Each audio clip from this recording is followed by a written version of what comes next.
Kata tsunami berasal dari bahasa Jepang, yaitu su dan name yang artinya pelabuhan dan gelombang. Tsunami berarti gelombang pasang atau gelombang laut yang diakibatkan oleh gempa. Tsunami tersendiri merupakan gelombang laut besar yang tiba-tiba menerjang kawasan pantai yang datang dengan cepat. Aktivitas gempa atau gunung Merapi yang meletus di bawah laut mengakibatkan terjadinya gelombang tsunami. Gelombang tsunami yang besar membuat banjir dan kerusakan saat menghantam daratan pantai.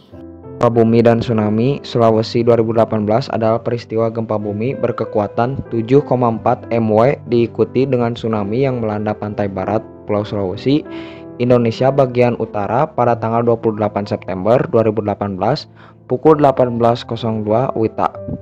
Pusat gempa berada di 26 km utara Donggala dan 80 km barat laut Kota Palu dengan kedalaman 10 km. Gempa memicu tsunami hingga ketinggian 5 meter di Kota Palu.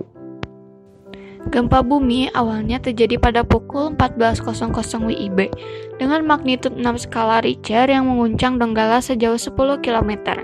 Gempa tersebut menyebabkan 1 orang meninggal dan 10 orang luka. Pada awalnya, 1 orang tewas dan 10 orang luka-luka dikabarkan akibat gempa pertama berkekuatan 6,0 MW pukul 15.00 WITA. Namun begitu, angka begitu cepat meningkat sampai diketahuilah jumlah korban telah sampai 420 orang meninggal. Pada Selasa 2 Oktober, Sutopo mengabarkan bahwa korban meninggal telah mencapai 1.234 orang. Adapun jumlah orang tertimbun yang dilaporkan masyarakat telah mencapai 152 orang.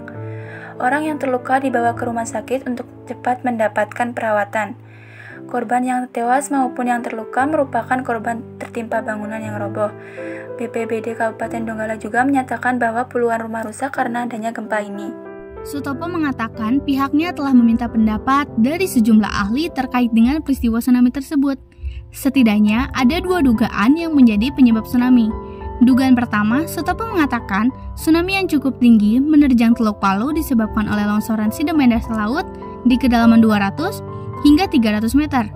Banyak sungai yang bermuara ke Teluk Palu dengan membawa sedimen yang diendapkan di dasar laut. Namun, belum terkonsolidasi dengan kuat. Ketika diterjang gempa, akhirnya runtuh, longsor, dan membangkitkan tsunami.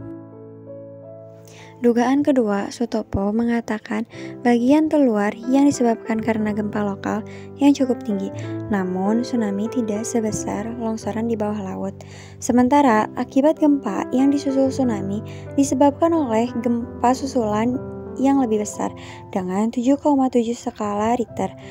Kemudian direvisi 7,4 skala Richter ke dalam 10 km. Pusat gempa di jalur sesar Palu sampai Koro, ujar Sutopo saat konferensi per Sabtu 29 September.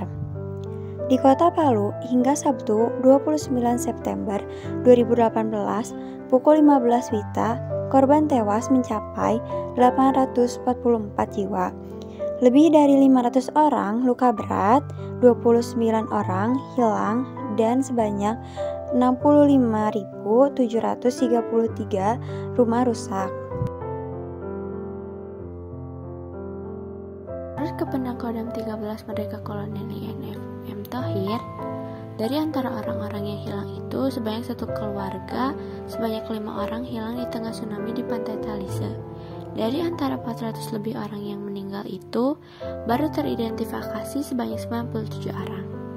Menurut beberapa informasi, tsunami di Sulawesi disebabkan oleh sumber gempa bumi dengan jenis patahan datar menggiri atau sinistral yang diduga menyebabkan longsoran bawah laut. Tsunami tersebut menyebabkan dampak yang besar bagi penduduk di sekitarnya. Salah satunya kerusakan pemukiman. Kerusakan tersebut terjadi ketika gelombang besar di tsunami itu mengenai pemukiman manusia sehingga menyeret apa saja yang dilaluinya. Agar tata ruang dan tata kota aman, diperlukannya pengaturan kembali.